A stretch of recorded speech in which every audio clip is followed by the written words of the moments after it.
There is no sound. Is it meant to be like that?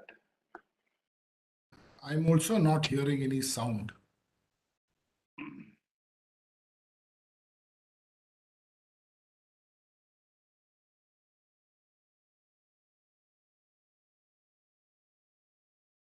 Maybe it's for the speakers like that. Yeah, maybe.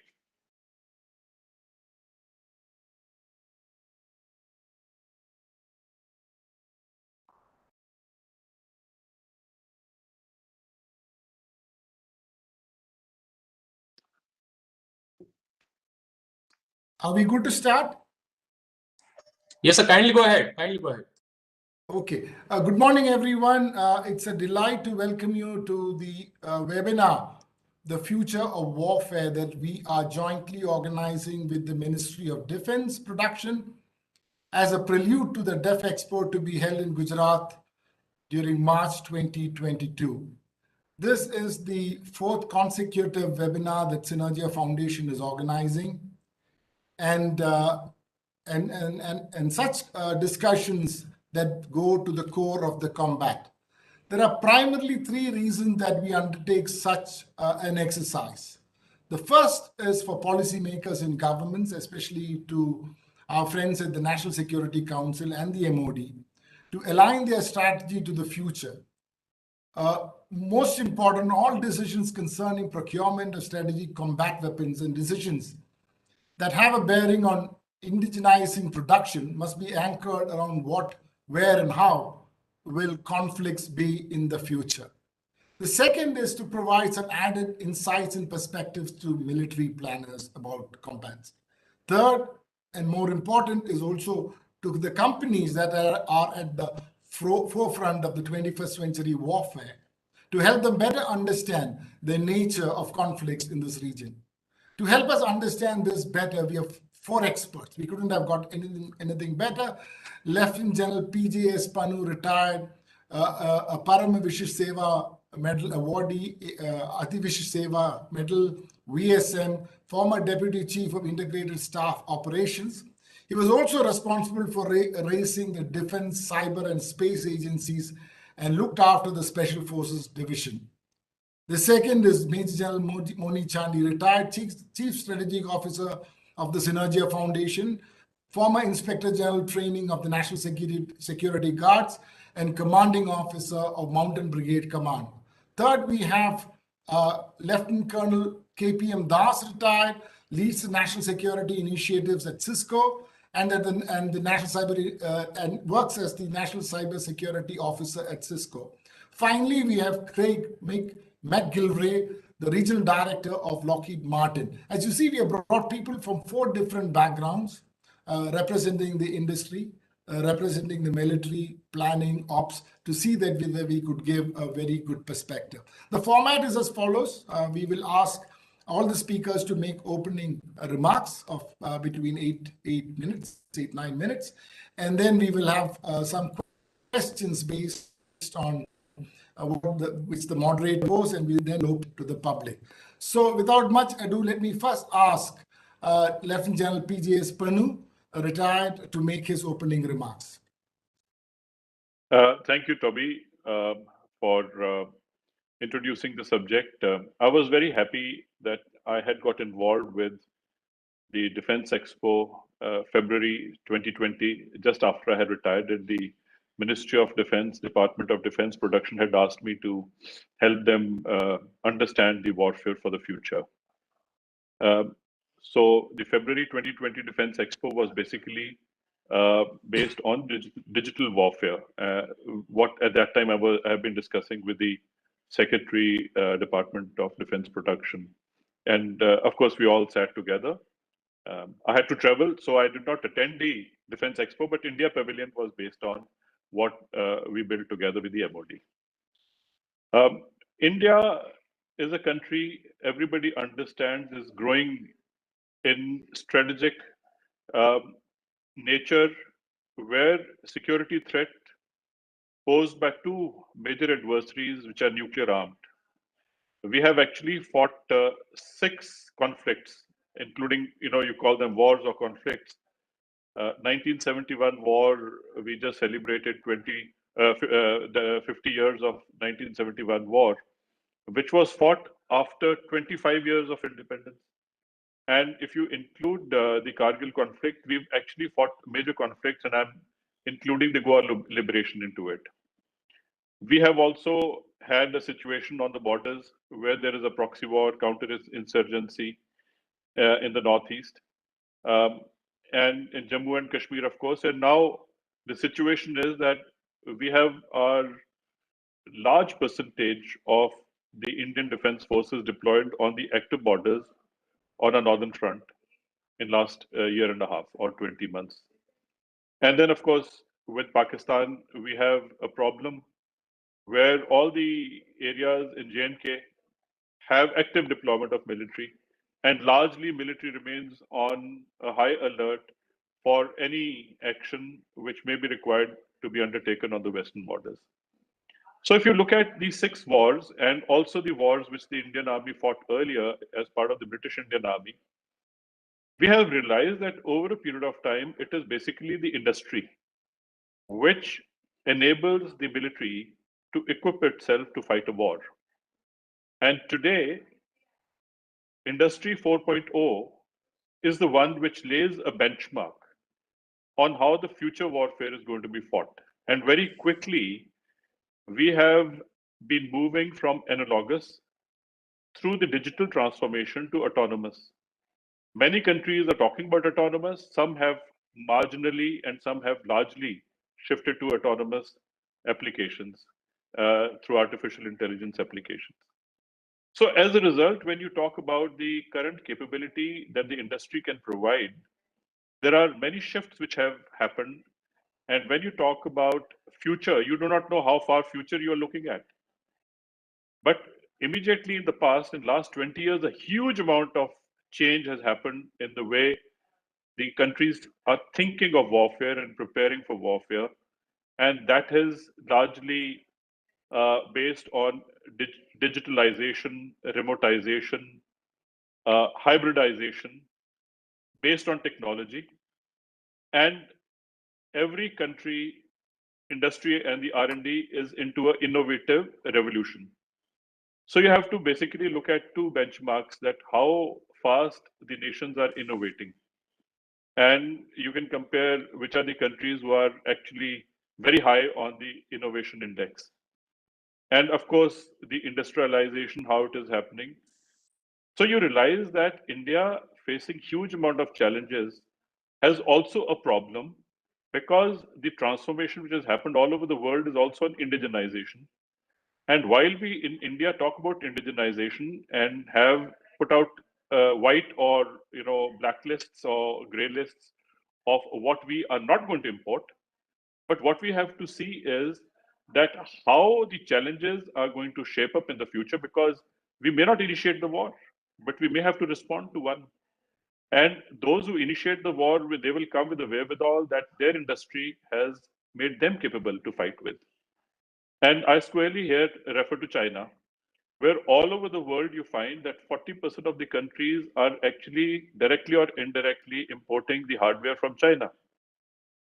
So if a war is thrust upon us, we are going to see a huge shift which would have taken place from contact warfare to non-contact warfare, from kinetic and also non-kinetic applications. Where you talk about the kinetic applications, we are going to have deeper ranges.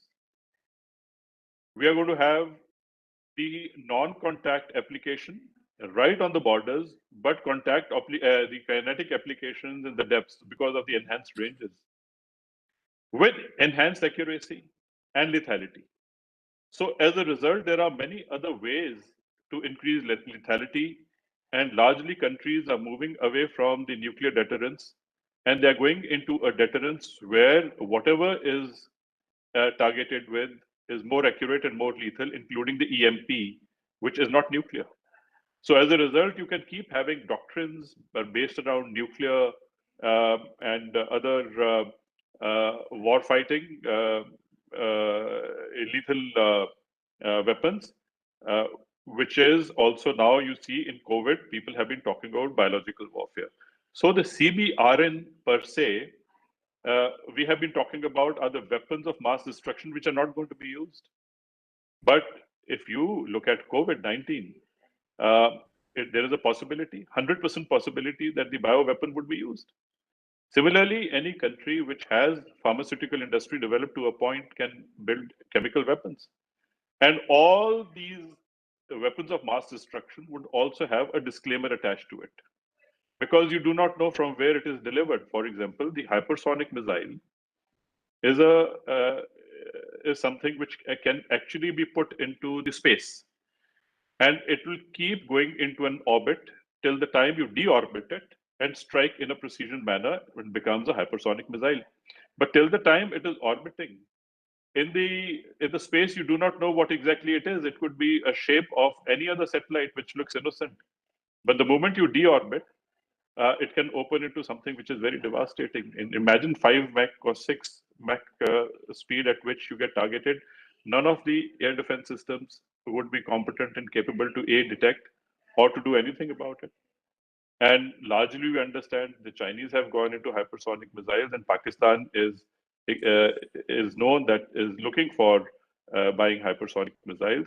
Or the Chinese might actually place the hypersonic missile systems and control systems in Pakistan, but use it themselves. So there will be a complete disclaimer to have rogue nations like North Korea and Pakistan to fight a proxy war, which is with mass destruction and accuracy, can be very devastating. Largely, when you talk about the digitalization and going autonomous, most of the systems are going to be on a network which have to be protected. But if you don't have your own systems and you don't have your own chipsets, largely all the digital warfare are going to be on chipsets which cannot be imported. The moment you import a chipset, you don't know where it is talking to. So our quantum computing, quantum key applications are going to be extremely important with indigenization of the electronics. We don't have the materials because most of the materials, even to make a drone, you need some materials that are only available in China, some amount in USA. So your dependencies on materials also. We don't have the composites even to make aircrafts, which have to be imported. And also power. More and more we become digital, more power we need. And imagine your critical infrastructure is going to be also under threat.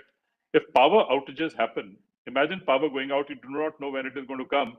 Initially, you will not react to it because you will think it is a normal maintenance power shutdown. Slowly, after half an hour, you will start running around because backups will start collapsing after 1 or 2 hours. And then you will realize it's not coming back because something major has happened. Imagine your digital world completely broken down because of power outage. The entire digital world then gets affected and there is no communication. Your entire networks collapse. Your data centers get compromised. And you find that your cyber systems are also targeted as the critical infrastructure. Most of the critical infrastructure is based on power and cyber. And cyber and power going down, all the other critical infrastructures would collapse.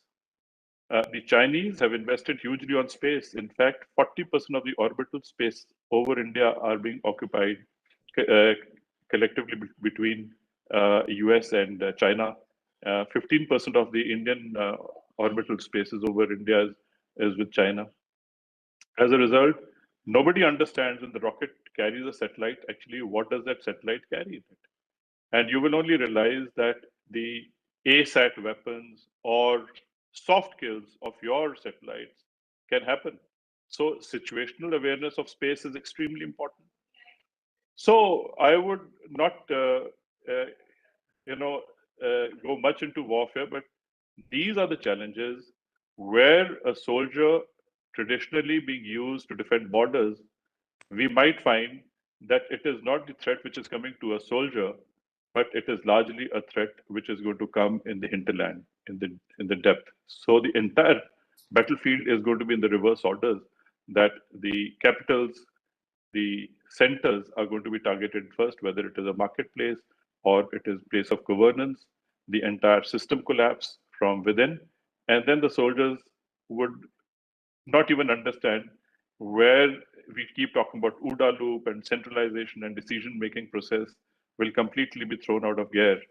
And after that, what is a soldier going to be doing on the front line when he realizes that there is nothing, no communication, there is no protection, no assurance coming from the hinterland? These are the challenges. And the last thing I would say is this is going to be in a hybrid manner because you cannot draw a line between war and peace. We could be already fighting a war because that is how the hybrid war is. It could be damaging your digital infrastructure or even your biology. The human being has been attacked and we don't know what has been injected into us and what we are going to breathe over a period of time because we will continue to keep measuring the AQIs, but you do not know that there is a chemical warfare, which is in weather change, nature warfare, all this is possible, which can only be done through technology. So technology is the new way of war fighting, which is technology-based warfare. And technology has to actually now find its place of relevance in the comprehensive national power, which is the technology power, which was never the case earlier when you made out the total of comprehensive national power.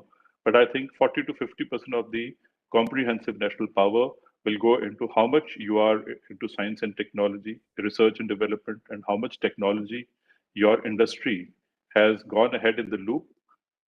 Having poor technology is like buying a poor insurance policy. You have paid a huge amount of premium, but at the end of it, if your car meets with an accident, you still land up in a jail after paying huge amount of premium. Uh, so why buy a poor insurance scheme where you spend huge amount of money on the defense of the nation and yet you lose? If we have to make sure that we win our next war, we spend our military budgets well, we have to make sure that they are actually invested rightfully in latest technology, where it does not only defend but also give us huge amount of technological deterrence. Should India be attacked or a country be attacked, if you have a technology prowess, you know that nobody would dare to attack you because you can retaliate in such a huge manner that the country would think many times, adversary will think many times. So I have said whatever in a nutshell I have to say, and later on, of course, we can talk about it in question and answer session. Thank you, Toby. Thank you so much, General Pannu. It was a delight hearing. And what I take away from what you have shared is the importance of technology in combating future warfare. The second is on the thrust on homegrown industries, because your battle will be skewed towards, or your adversary will come to you based on the biggest strengths that he has in his country. So that's a little bit of an interesting perspective that you have shared, especially in the context of a possible ever conflict, which we wouldn't want, but let's say if it happens with our neighbors. So I think it was wonderful insight for us all to rethink. May I now ask General Muni Chandi, the Chief Strategic Officer of Synergia Foundation, to share his profound insights.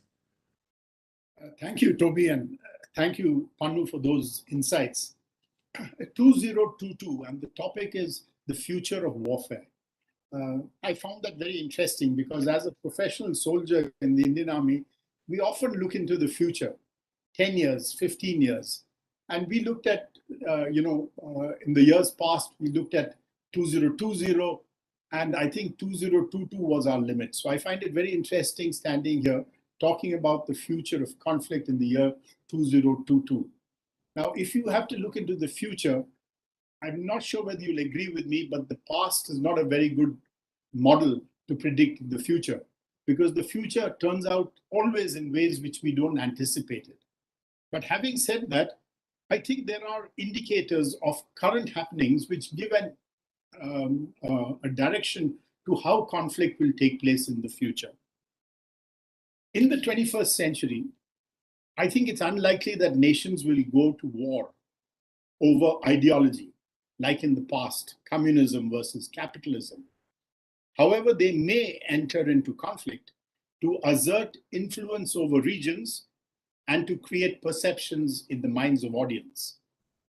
Now, in my mind, there are six very interesting trends visible in today's world, which will assert influence on the way conflicts will play out in the future.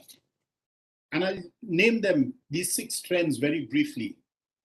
The first is, I think Pannu alluded to it quite a bit when he talked of the rise of the PRC and the decline of the US. He used the term CNP, Comprehensive National Power. And I think we need to realize that the PRC has never been more powerful than it is today. And countries, if you look at it in a time span of 50 years, allies of the US have actually turned. Iran was an ally of the US. Pakistan was an ally of the US, and they are now strategic partners of the PRC. So that's the first trend which is going to influence war in the future or conflict in the future. The second and interesting perspective when you look at 50 years is the failure of large-scale conventional wars. Now, after the Second World War, when we look at the 20th century, I think history will remember it as the year of Americas, where, you know, America emerged as a global power after the Second World War. And they have been engaged in 5 conflicts. Very interesting to notice these 5 conflicts. There was Korea, which is still an unresolved issue. There was Vietnam, from which America made a strategic withdrawal. Then there was the Gulf War I, which was perhaps the only success which was there. But it's interesting to note that it was played on an international mandate where there was a consortium of nations and it was UN supported.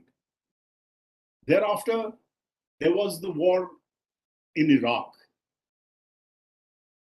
And there were not a very good output for the Americans. And finally, there was the war in Afghanistan.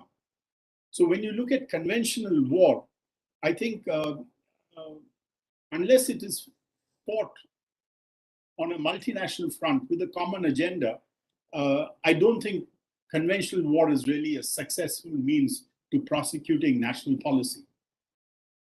The third trend, which I find interesting, is nuclear brinkmanship. Again, Pannu alluded to it. Last century, nuclear powers came into the world.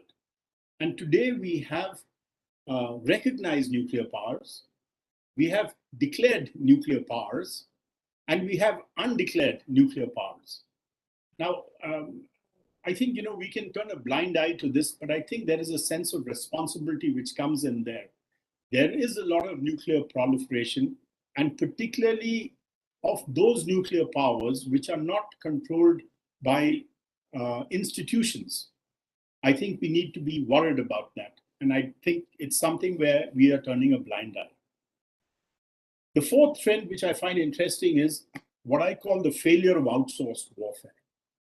From 2001 to 2021, from the Iraq war to the Afghan war, the number of private military security contractors in American operations increased from 1:1, 50%, to 3:1, 75%. And when we reflect on Afghanistan and the Brown University study, which says that $14 trillion of American taxpayer money was committed into Afghanistan, I think 2 decades of US efforts, both in lives and costs, have left little benefit to the Afghan people, and outsourced warfare bears a significant attribution, because outsourced warfare is being adopted by Russia also now. And it is tempting for nations to follow it, but I think there are some important lessons there. The fifth trend, which I think is important, is that since the Second World War, the US dollar has served as the world's premier international currency. And as a national currency regulated by the Federal Reserve, the dollar has met a global demand. And since demand has outstripped supply, the dollar became very expensive compared to other currencies. Now, when the dollar is expensive, it makes imports cheap and exports expensive. But it also has an implication on the ability of the US to prosecute war on foreign lands. If the dollar becomes weaker, I'm not saying it is, but if it does become weaker in comparison to other currencies, it will impact the US ability to prosecute wars on foreign soil. And the last trend, which I think is going to have a profound effect, is the collapse of journalism and the rise of social media. In an era of undecisive wars, victory is perception, which can be created in the minds of target audiences. So I think these are 5 interesting trends which will have an implication on future war. I'm sure we'd like to discuss this as we progress, but I'll close my opening comments there. Thank you. Thank you, General Chandi. It was brilliant.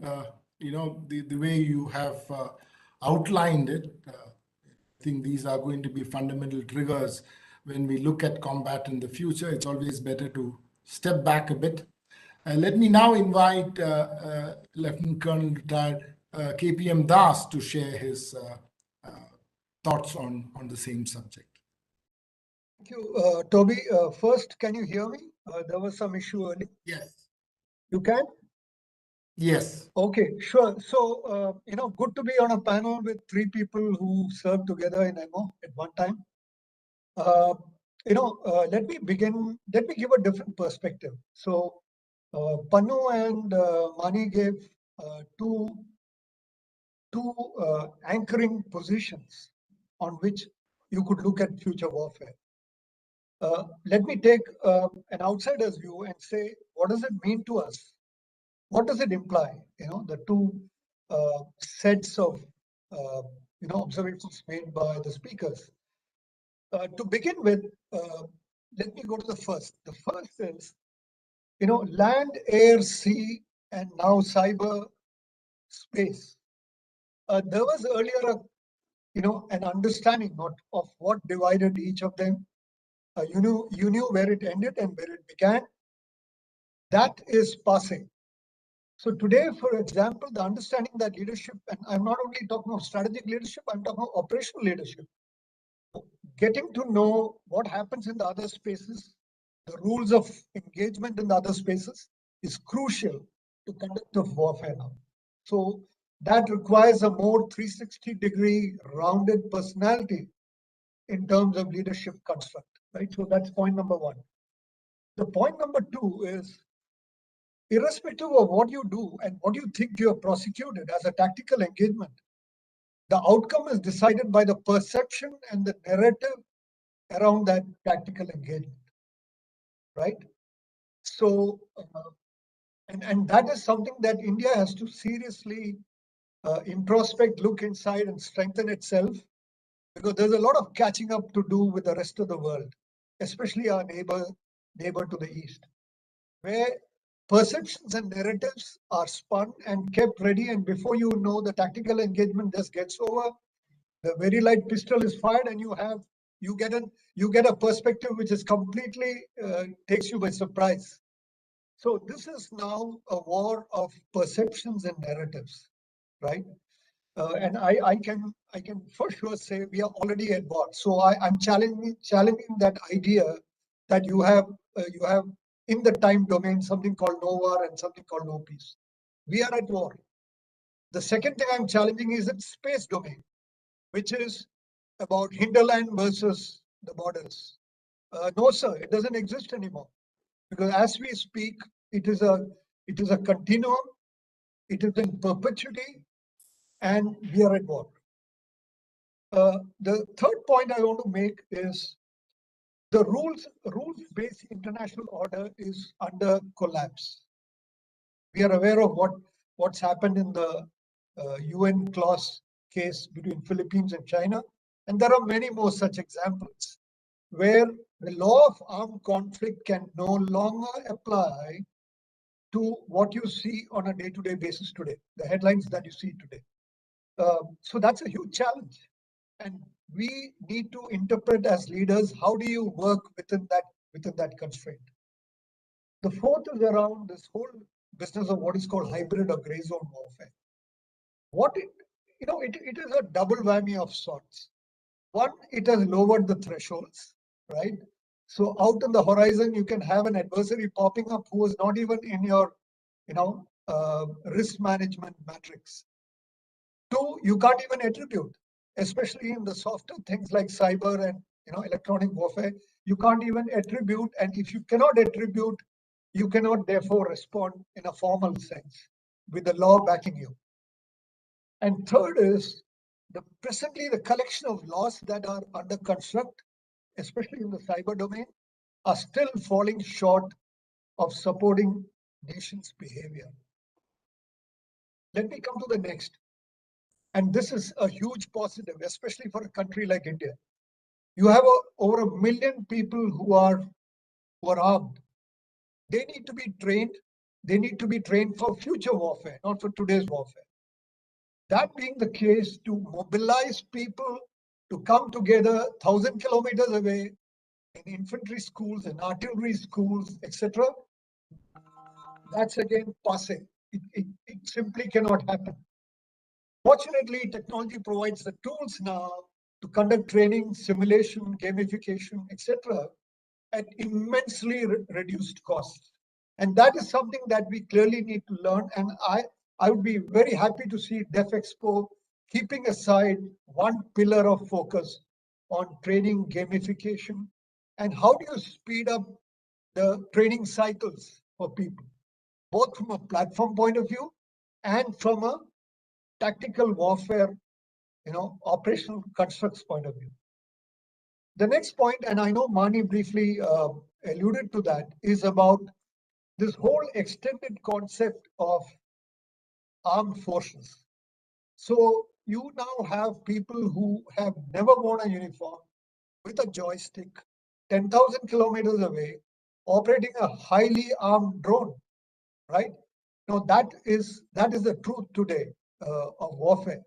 And that being the case, where you have democracies, open societies like India, we have a challenge. We are constrained as compared to nations which are authoritarian or semi-authoritarian, where you can have proxies. I know in one of the North African countries, you had a bunch of battalions turning up with blue berets to conduct the operations. And we know fully well whom they were representing, right? Now, these are the challenges. How do you respond to, cases where the networks, the civilian networks, are leveraged for dual use, right? So that's the next one. And the last one, which I want to make a point, is about the speed of technology cycles. For a moment, as a procurement deputy chief, Army Navy Air Force, it is well nigh impossible to chase up technology cycles.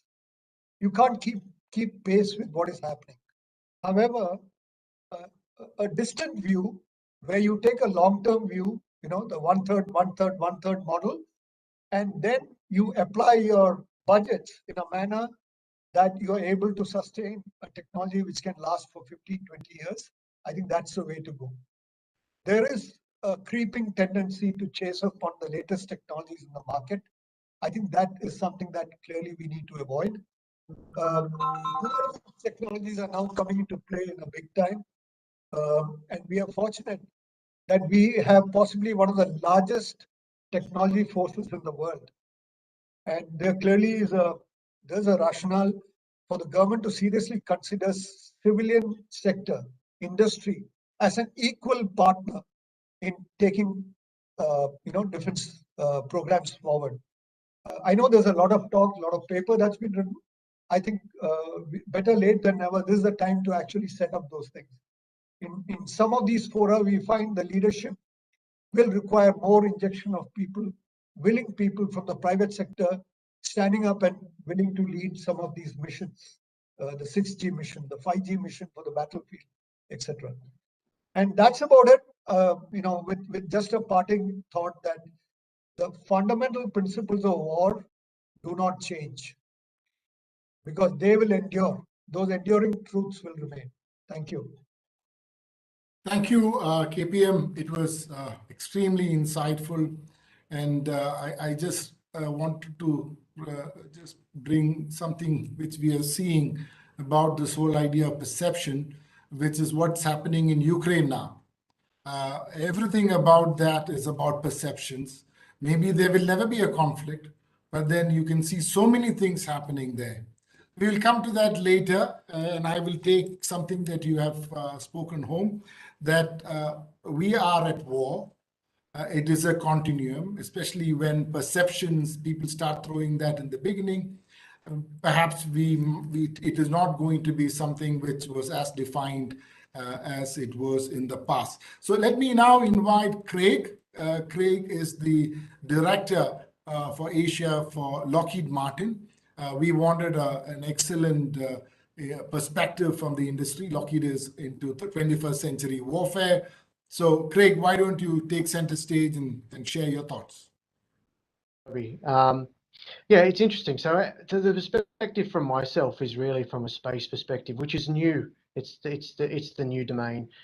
And if we have a look at what's happening within the region, within Asia, there is definitely defense budgets that are moving towards space. You see a tremendous amount of future spend in Korea. You see increasing budgets in Thailand as well as in Japan, all focusing on space. Resiliency, day zero, how do we operate? And in order for that to happen, there are initiatives such as the Quad, and there are other initiatives where I think the cognitive space becomes important, because it's not just in terms of adversaries. It's not just, well, am I attacking one person or am I attacking two, and what's my retaliation? So the space component is definitely the new component. It's something that is being developed. I think as mentioned before, the OODA principle in space does apply and is the basic principle when you think about, the observe function, the orient, the decide, and to act. And if you put it into space principles, the key part in that, which from an alliance perspective, is the building of that space catalog, where data integrity is key. And so, the more investment in space regionally in Asia, the more sensors we have, the better data we have, the better precision that we have, and the data sharing. But in order that to act, we've got to have technology transfer. We've got to be able to share in geospatial intelligence, because it's data that is key, and protecting that data is key. And I think, as mentioned before, especially the advantages, especially with India, the industrial-based India, especially around when we talk about quantum, quantum cryptography, quantum computing, it's definitely a key. But access for all, interoperability becomes key. There are so many things that sort of are discussed when we talk about 21st century warfare, and where it's going to be fought. I think there's so many domains and planes. It's how are you ready? How do we communicate with one another? Obviously, there are concepts around joint all domain operations. There are concepts that are being explored, but the base of it, though, from a space perspective, is around the OODA loop principle, around cognitive warfare, and what is happening, what are we detecting, and the space catalog again, whether it's a conjunction assessment, whether it's a maneuver detection, or whether it's a threat detection or space object identification. These are all crucial, and developing principles with partners is what's going to be successful in order to have that that information sharing. So from a space perspective, when we look at it, we're really looking at data protection. Data protection, now, and data protection at day zero, and getting that information to the ground. And so, from the regional perspective, we see increased budgets again. As I said, in Korea, we see increased budgets. As well as in India, we see increased budgets towards space in Thailand, where space situational awareness is a key topic, and and you broaden that to space domain awareness, which is basically everything included. So I think when we talk about 21st century, from what we see in the region, we definitely see defense budgets moving towards space. space defense. There are, obviously there are a lot of media reports with the development of, hypersonic weapons. How do we go about detecting that? So, there is a lot of investment and a lot of planning, not just, from an Asia perspective. They understand, there are these developments. And so it's important that, we all work together. It's important that, initiatives like the Quad, are successful. It's important to support them because, it's not going to be one on their own. It's going to be one as a group. Thanks, Toby.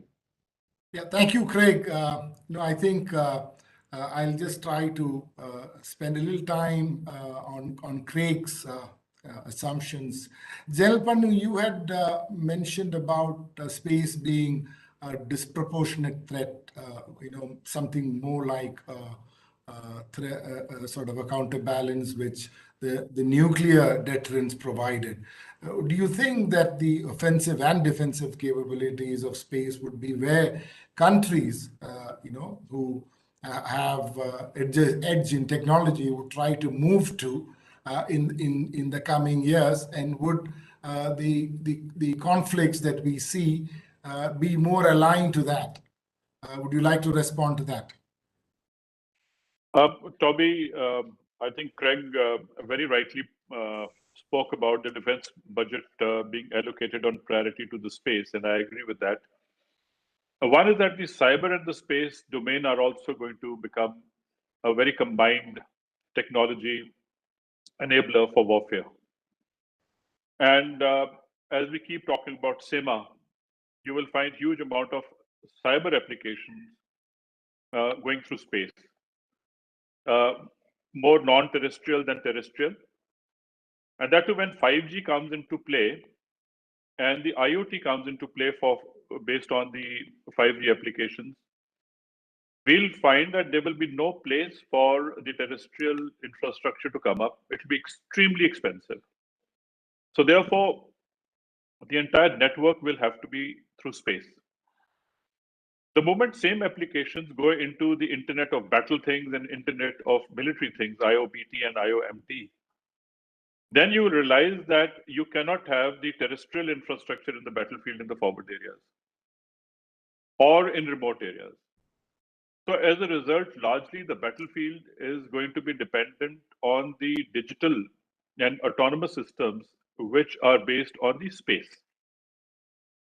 As a result, one is that the entire dependency of the autonomous systems on these networks. And second thing is that what you see from the space, you can't see from anywhere else. But increasing application on space is also going to make sure that naturally the infrastructure goes subterranean and under warfare. So underwater domain and subterranean domain is going to be a new thing which will come up, and China has already started investing hugely into tunnels, hugely. In fact, they are saying that even some of the runways might be half into the tunnels. The initial thrust of the aircraft will be inside the tunnel, and it's only when they have to come out, only I think those 500, 600 meters will be outside when they take off. Now, from the space, when you look at it, you will not be able to get access to all the information because largely the forces will go underground. And then the investment on radars and space applications to have those kind of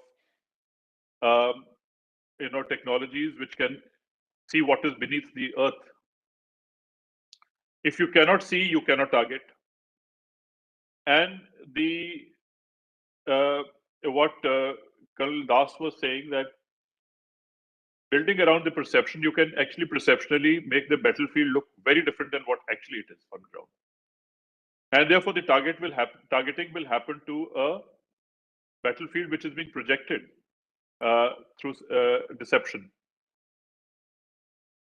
You see, one is that currently we are talking about huge amount of dependency on this space, and at some point even space will become a sector where a huge effort will have to be put into technology that starts then looking for something which is beneath the surface of the earth or in the under the sea. You see, so we will have more submarines, we will have more tunnels, we will have more underground, earthwork, which will be replaced, and some of the advances might even go through a rapid tunneling under the surface of the border areas. In fact, Pakistan, in a very rudimentary manner, has used tunneling for infiltration. But they have not used that kind of technology. The moment we have the huge amount of tunneling equipment come in, of course, Earth will have to be disposed of. But I think they will make sure that that kind of management is done, that there is no fresh Earth visible when the huge tunnel is coming up. Another issue as far as the space is concerned, that at the moment, there are only 7 to 8 countries who have got the access to space. Largely, some small countries have also access to space. But what will happen is the outsourcing of launch and launch on demand and launch by private sector from seaborne platforms. It means you may not need a launch pad which is on the earth or on island. There will be sea-borne launch pads. You will never know that very close to open seas and say in high seas in Pacific, say, there are a few ships floating around and they launch a satellite, or they launch a hypersonic missile from there which goes into an orbit. You will never be able to understand who now has the control of it. It'll come in at a point and time of choosing at a place where ultimately the decision maker would decide it should come and land and destroy. So there are multiple applications, but space can also be very deceptive, because largely countries are selling the space technology as an idea of a peaceful exploration of space. Militarization of space always got challenged. But a satellite looks like a satellite. How do you ever make out what is the payload it is carrying?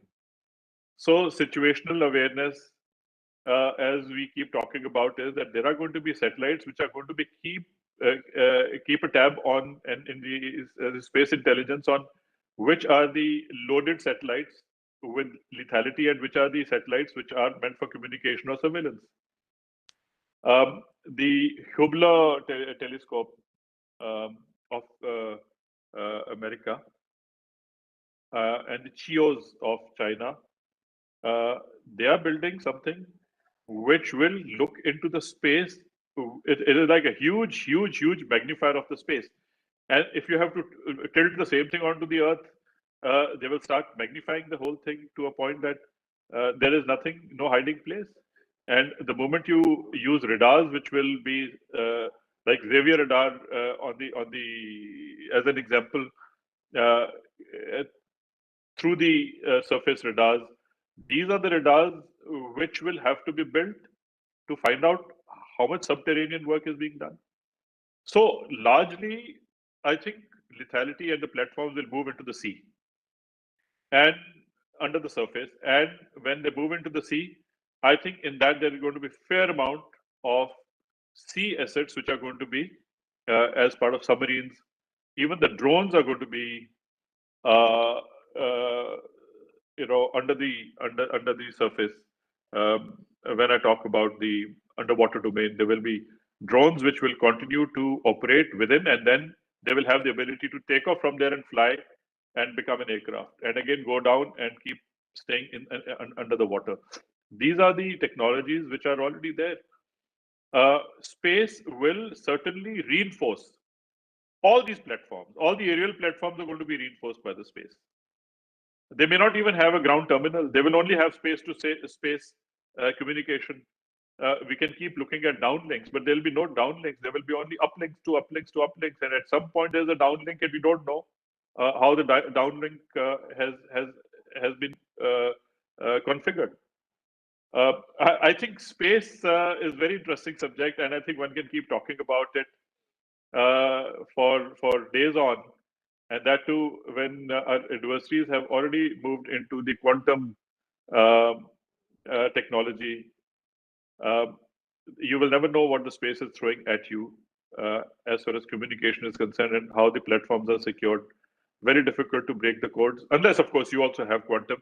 You go to quantum, then he'll go to some milli-quantum and future quantum, which at the moment we've not heard of, as we had never heard of hypersonic missiles. So at the moment everybody goes to hypersonic, they'll go to hypersonic or something like that. So this is just a race. There will always be something faster. There will be something which will be more secure. And as the other day I was talking on a webinar, it gave me an impression. It was a webinar on the cyber security. It gave me an impression that all good boys or all the good guys are sitting on the internet and all the bad guys are on the dark web. How is that all your blockchain technology and all your crypto stuff and all nonsense is happening in the dark web, and all bad boys have got access to it? All good guys are sitting on the internet. Why is this so? I mean, are we just saying it for the heck of it? Or I think more good guys have to deep dive into the dark webs or deep webs and allow anybody else to do whatever. Let the children study on the internet. So there is a race, actually. Once the whole world goes into the dark web, they will be deeper than dark. I don't know how it will happen, but I think this is going to be a race, and it is a very interesting understanding. It has actually, knowledge has become a global common. Innovation has become a global common. More youngsters are innovating. More you do not know what they innovated and what they implemented. Whoever innovates will never sell the technology, and if one sells the technology, it will be a huge amount. And why would somebody sitting on a bad boy or bad guy not buy that innovation to kill all the good guys of the world? That will happen, because why would technology not go to them? Because they will have the access to crypto and the all the nefarious stuff that they have, and yet you can't catch them. So they will buy all the killing agents of the world, and all the good guys will be caught with the pants down. I think there's a lot we can speak about space and cyber. Thank you, General Pannu. I'm sure there's just two things I just want to highlight from this, that we will have to keep on dealing with the unknown. And the second is, while we have countered to some extent weapons of mass destruction, we will soon we already will start confronting knowledge-based weapons of mass destruction, which doesn't need much of labs or space to make. It's all about the power of amplification, which again, our speakers have alluded to. Maybe last minute, observations from Craig, KPM, and Moni. Sorry, Toby, could you just repeat what you said? If we could have a last minute, 1 minute conclusion from each one of you, 1 or 1.5, 2 minutes. Can I have a go? Sure, please. Okay, I like what Pannu said. I always like what Pannu says. It's a race for space. And that is the new area where everyone is trying. What's interesting, 2-3 things which I'd like to find interesting. Outer Space Treaty 1967, is it going to hold?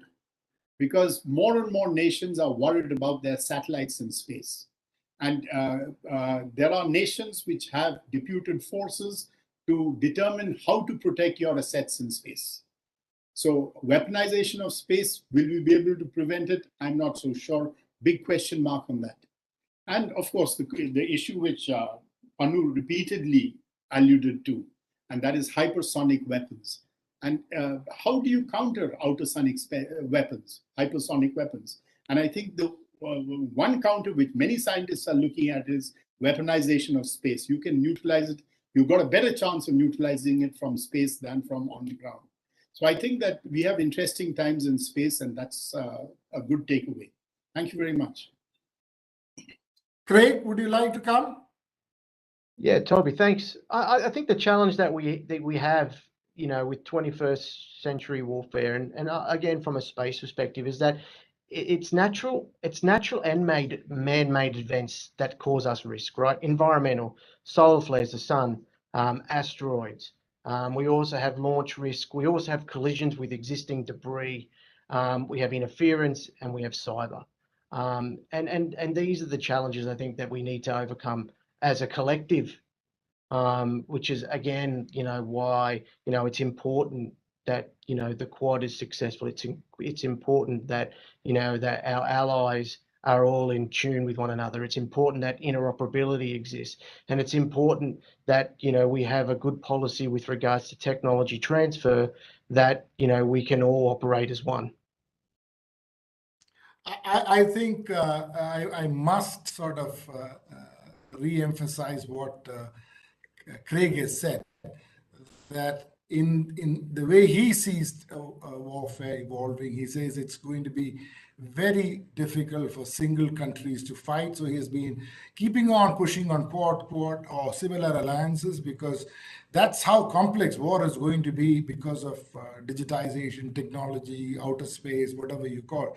So Craig, we take that point very well, and I see how focused you were on emphasizing the need for collaboration between people who have common interest or shared interest.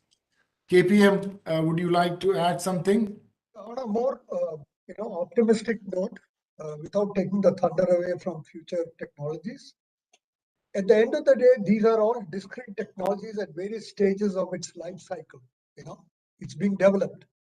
There is a huge gap that anyone, that includes China, US, anybody, to translate that into an operational construct through doctrine, through training, and through tactical and operational philosophies.